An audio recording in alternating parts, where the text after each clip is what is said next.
Quran has to say about tomorrow.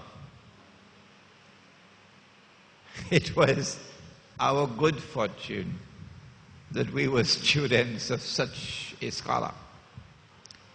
Yes, there are unfortunately, even here in Trinidad, those who look down upon him.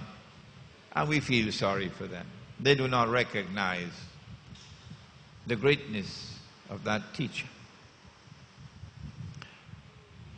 When the two oceans of knowledge, the one externally acquired, the one internally acquired, come together, and you use the methodology that I mentioned in chapter 3 of this book, now we can go to the Quran, so that the Quran can explain to us the world today.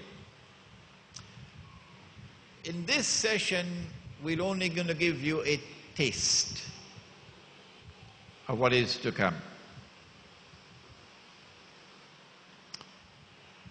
We'll quote just a few verses of the Quran, so that the Quran can begin the process of explaining tomorrow. This strange age, this last age, where are we going? What is the end? What is the culmination? In Surah Al-Ma'idah, Surah number 5 of the Quran, the verse is around 49 or 50. And you'll find that verse in this book. Oh, it looks like Jerusalem in the Quran, doesn't it? I only got it last night. And it's much bigger than the normal Jerusalem in the Quran. Because the Malay language, they take 2 pages to say what you can say in English in 1 page. This is the Malay translation from Malaysia and Indonesia, Singapore. In this book, you'll find that verse. In this book, An Islamic View of Gog and Magog in the Modern World, you'll also find that verse where Allah gives a command. Listen to the command, and now I can speed up a little bit.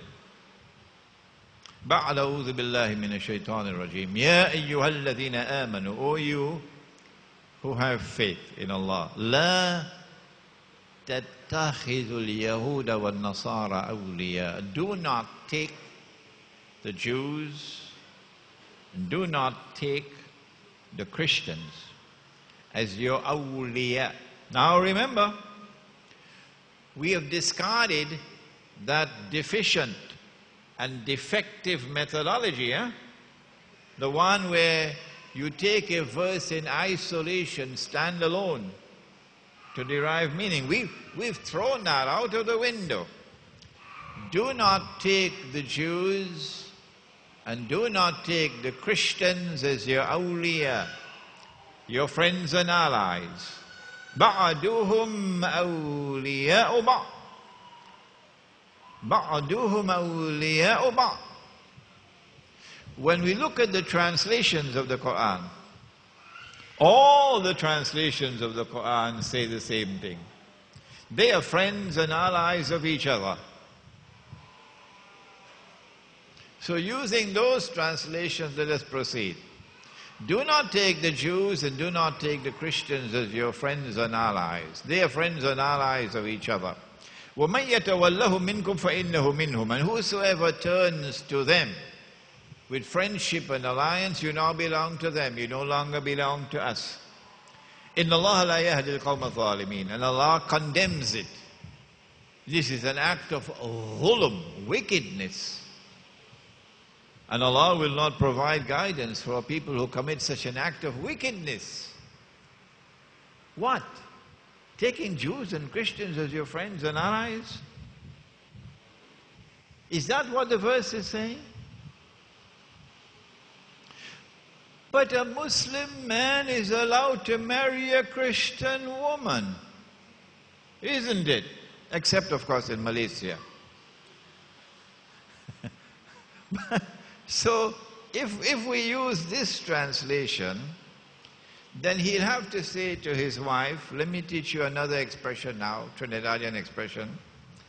You can call your wife Dudu. So he'll have to say, Dudu, you can be my wife, but you can't be my friend. Huh? Did you hear that? Dudu, the Quran says that you can be my wife, but you cannot be my friend. Kind of strange, eh? Is this what the Quran is saying? Come on. Will you accept that translation? That standalone, defective, deficient translation? No. That's not what the Quran is saying. Well, then what is the Quran saying? Do not take Jews and Christians as your friends and allies. They are friends and allies of each other. That is false. Jews and Christians were never friends and allies of each other. That is false. Can the Quran be speaking of falsehood? No. The Quran is not saying that. But unless you study the Quran to understand tomorrow, while standing at Majma'ul Bahrain, the place where the two oceans meet, you will not be able to recognize what the Quran is saying about tomorrow. What the Quran is saying is, do not take such Jews and such Christians as your friends and allies, who themselves are friends and allies of each other.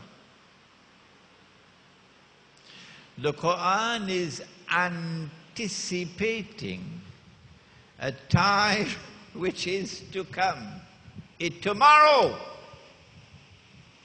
when there will be a mysterious reconciliation with part of the Christian world, not all, and part of the Jewish world, not all, who are going to reconcile with each other.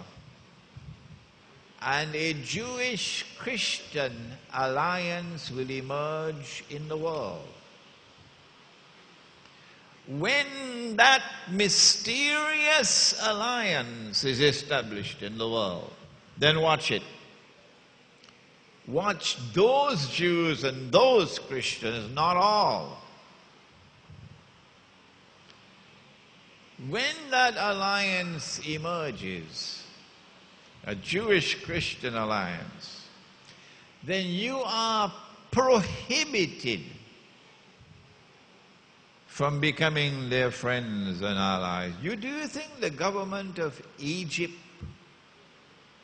would be comfortable with this verse of the Quran? Or the Saudi government? Or those who are ruling Pakistan from Islamabad? That Jewish-Christian alliance has emerged. That Jewish-Christian alliance has emerged in Europe. It is a European phenomenon, a uniquely European phenomenon. Europe was Christian. It was Christendom.